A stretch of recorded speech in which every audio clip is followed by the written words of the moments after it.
Today's spoiler video is brought to you by Card Kingdom. Use the link below to pre-order your cards today. Hello everyone, it's Seth, probably better known as Saffron Olive, and it's time for one final daily dose of Commander 2020 spoilers. So, I believe that we have all the new cards from the set, and throughout the course of the day today, full deck list should be being previewed. So I want to do one last video.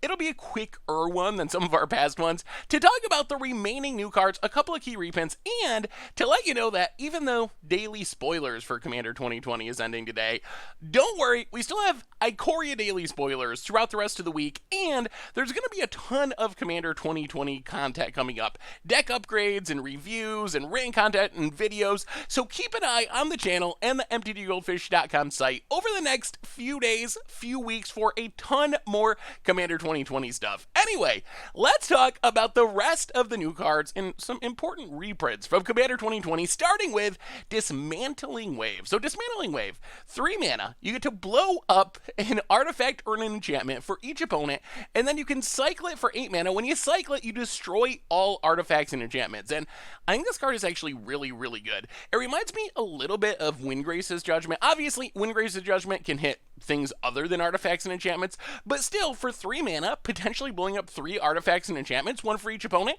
that's a great deal. And then, if you ever cycle this, you're getting like the artifact and enchantment mode of Austere Command, a Fracturing Gust without the life gain. So both modes are really good, and that's the thing I love about this split card. In the early game, it's fine. You play it, blow up your opponent's Mana Rocks, Soul Rings, Mirari's Wakes, whatever, and then in the late game, you can get rid of anything. So I feel like this is one of the better artifact and enchantment removal spells you can play in a white deck, because the flexibility is just really important, and being good early, being good late, that's what you want out of cards like this in Commander. Think of it like Cyclonic Rift. That's why Cyclonic Rift partly is so busted, is it's still fine on turn 2. It's not a 7 mana card that's dead in your hand, and then it's great in the late game. Dismantling Wave, kind of similar. It's great on turn 3, getting rid of 3 artifacts and enchantments, and then it can be even better in the late game when you get rid of everything. So very powerful artifact and enchantment hate, even better in a cycling based deck if you have like Yavi and New Perspectives to cheat on the cost, but really all around, very strong artifact and enchantment removal. We also got Herald of the Forgotten, which is a cool payoff for a cycling deck. It's a ton of mana, 8 mana, 6/6 flying. When it enters the battlefield, if you cast it, return any number of target permanent cards with cycling abilities from your graveyard to the battlefield. So the first thing I thought of is this is basically like Living End is in Modern. If you've ever seen the Living End deck in Modern, they cycle, get a bunch of cycling creatures in the graveyard, then they Living End, get them all back, kill the opponent with a big attack. Herald of the Forgotten is very similar for Commander. If you play a cycling deck, you can cycle a bunch of cards, eventually find your Herald, cast it, reanimate a bunch of stuff, and kill your opponent with the reanimation stuff. The nice trick about Herald is it actually works with non-creature permanents as well. It has to be permanents. You're not going to flashback all your spells, but this means you can get back an Eternal Dragon. You can get back a Cast Out for removal. You can get back a Shark Typhoon to make a bunch of massive shark tokens. So that offers a lot of flexibility. The only thing I would say about Herald is I feel like this is a nice inclusion in a cycling deck rather than the primary payoff for your cycling deck. So what I'm trying to say is if you're playing a cycling deck, you probably want a copy of Herald, because in the late game you cast this, even if you're just getting back 2 or 3 things, it's going to be great. On the other hand, I don't think you want to build your deck primarily around Herald like you would Living End in Modern, because people do play Graveyard Hate in Commander, like Rest in Peace, Planar Voids, Relic Progenitus. Those are things, so it is risky. You will get blown out sometimes, but as a piece of a cycling deck's puzzle, Herald of the Forgotten is very strong as a late game finisher. We also got Crystalline Resonance, which is kind of an interesting copying spell for a cycling deck. Whenever you cycle a card, you can have Crystalline Resonance become a copy of another target permanent until your next turn, except it still has that ability. This is basically a Mirage Mirror for a cycling deck. You get a bit of an upgrade because you can copy any permanent, but it's very similar. Most cycling is 2 mana, Mirage Mirror is 2 mana, so essentially think of it like Mirage Mirror, and Mirage Mirror is actually a really powerful card in Commander, so if you're playing a bunch of cycling cards where you can trigger this repeatedly, it's very comparable to Mirage Mirror and probably going to be very good in your deck. We also got Lava Brink Floodgates, a weird 4 mana Mana Rock. So 4 mana, tap it to add double red mana. At the beginning of each player's upkeep, they can put a Doom counter on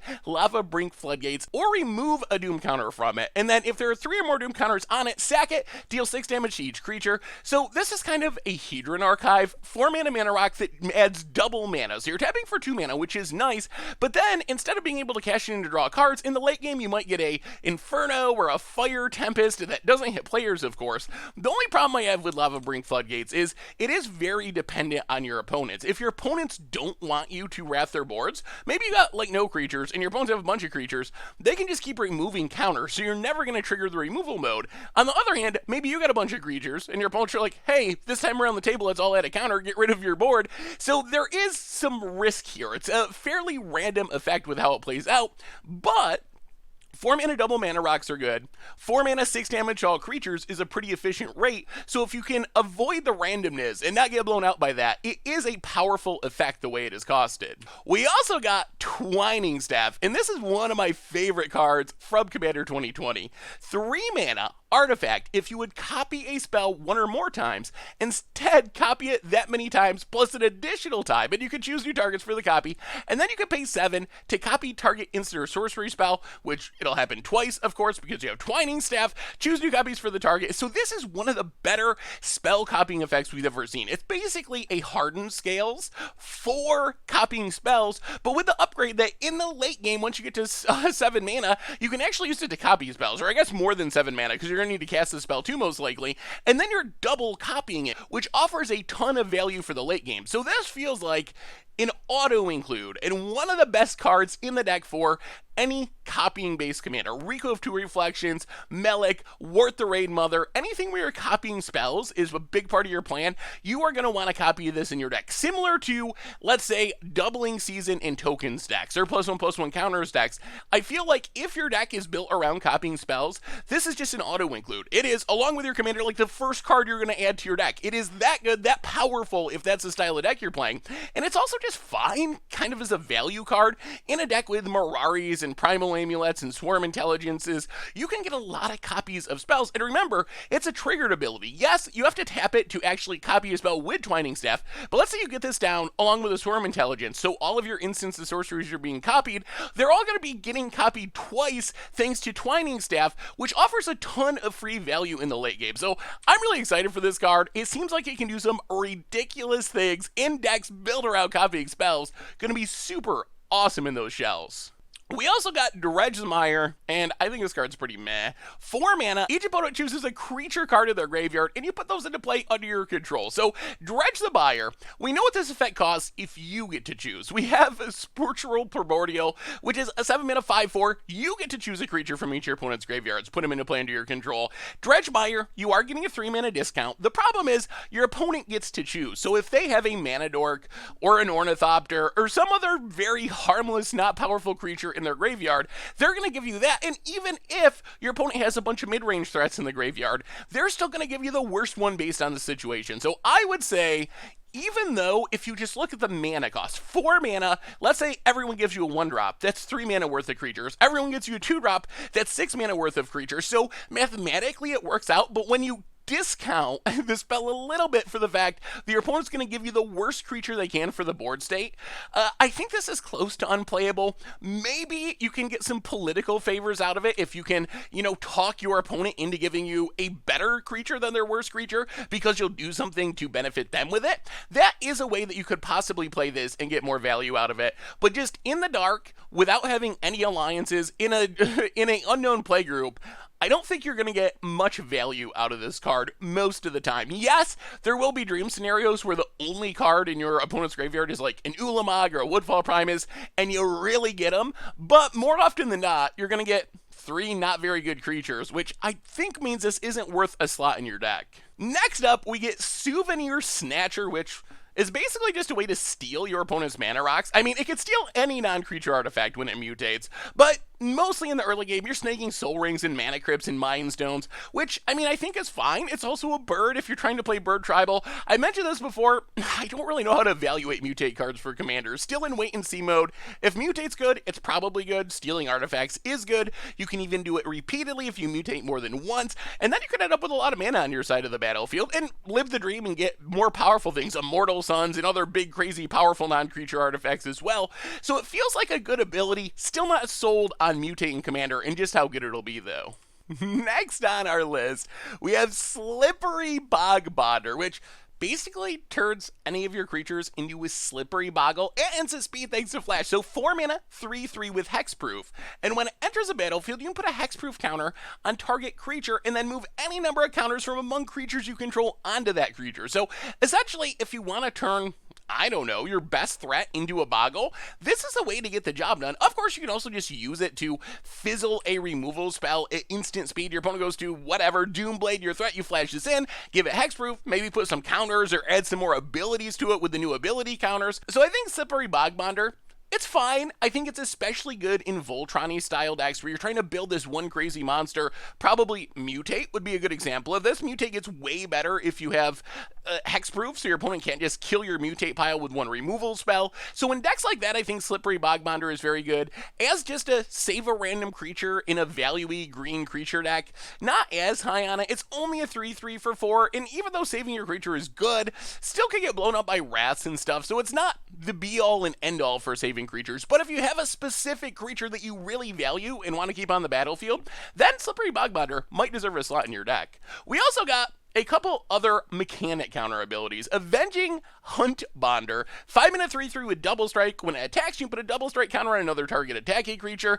Good if you're trying to kill people quickly with an aggro deck, perhaps. Permanent double strike is nice, especially if you can stick it on a flyer. Vitality Hunter gives your entire team lifelink when you monster it. Well, could give your entire team lifelink. It's 2 and X to monstrous, and then you can put lifelink counters on X target creatures, so as long as you monstrous it big enough, you're going to give your entire team lifelink, so a good way to swing the race, maybe catch back up. It's also a white nightmare, which is pretty unique. We haven't seen much of that in Magic. We also got Surly Badgesaur, which feels like a card designed to upgrade decks like Anj Falconwrath. Whenever you discard a card, you can put a +1/+1 counter on it.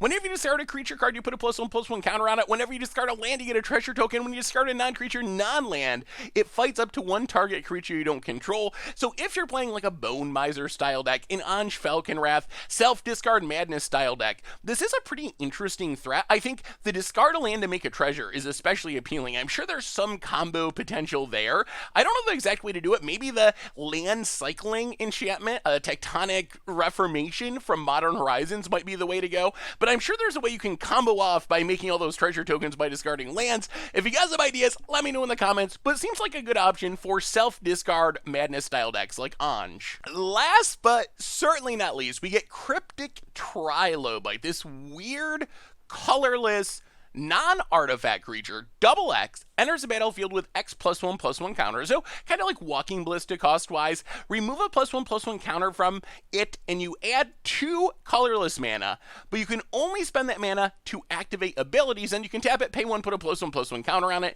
So I don't think this is a card you play fairly. I think Cryptic Trilobite, people are already bantering about different combos for this card. One of the easiest ones, I think, is to play it with Gave, Guru of Spores. So with Gave, basically what you can do is if you can get 1 extra counter somehow, like Hardened Scales, Doubling Season, you can remove a counter from Trilobite to add 2 mana for abilities. You can use Gave's ability to sacrifice a creature to put 2 counters on something, thanks to Hardened Scales or Doubling Season. So basically you put 2 counters back on Trilobite, and then you're able to make 4 mana. Then you could start removing counters from Gave to make creatures and then sacrificing those creatures to put 2 counters back on Gave. Essentially, that's going to let you go infinite. You're going to be able to make infinite number of tokens, get an infinite number of sack triggers. If you throw something like Butterist or Zulaport Cutthroat into the mix, Gave, Cryptolith Trilobite, and a counter doubling / additional counter effect basically just lets you win the game. The other thing people mentioned is using something like Heliod with Essence Depleter, another way to go infinite since you can use the Cryptolith Trilobite mana mana to activate Essence Depleter, which is going to gain you life, which will put counters back on Trilobite, and that'll drain your opponent out of the game eventually with Essence Depleter, Heliod Cryptic Trilobite. So basically, I think this is a combo card, and I'm sure there's way more. The card has only been out for a couple of hours. I'm sure there's way more, probably even way better combos for it, but I don't think you just play it fairly. I don't think you're like, okay, I got a couple of things with abilities in my deck, I'll run Cryptic Trilobite. Not really worth it, but if you have a specific combo that it enables, definitely going to be worth a slot in those decks. Finally, before we wrap up our daily Commander 2020 spoilers, I want to let you know about a few good reprints. We know Soul Ring, Command Tower, Command Sphere, Arcane Signet are all coming in the decks. These are some of the literal most played cards in the Commander format, so if you don't have copies yet, Commander 2020 will get them for you. And we also just have some high value reprints. Fluctuator was up to like $35. That's coming in the Cycling deck. Locust God was like $12. Nahiris and Shared Animosity, Silent Arbiters, Villainous Wealthist, Crop Rotation. So I feel like Wizard did a pretty good job with the reprints this year, and we'll probably see even more good reprints. Fingers crossed, hopefully, when we get the full deck reveals throughout the day today. So anyway, that has been Daily Commander 2020 spoilers for this go-around. Thanks so much for watching. Like I said before, keep an eye out for more daily Ikoria spoiler videos. Those will be going up throughout the week, and a ton more Commander 2020 content to come in the near future, both on MTGGoldfish.com and on the YouTube channel. And let me know what you think of these cards. How excited are you for Commander 2020? What deck list are you leaning towards getting? Are you just getting all of them? What cards do you want to build around most or add to your existing decks? Let me know in the comments. Thanks so much for watching. I hope you all enjoyed it, and I will talk to you soon. Thanks for watching the video. If you enjoyed it, help us out by clicking that like button down below. And to keep up on all the latest and greatest, click that subscribe button. And don't forget to hit that bell icon to get alerts whenever we have new videos. And if you want to, check out some of our other sweet videos here and here.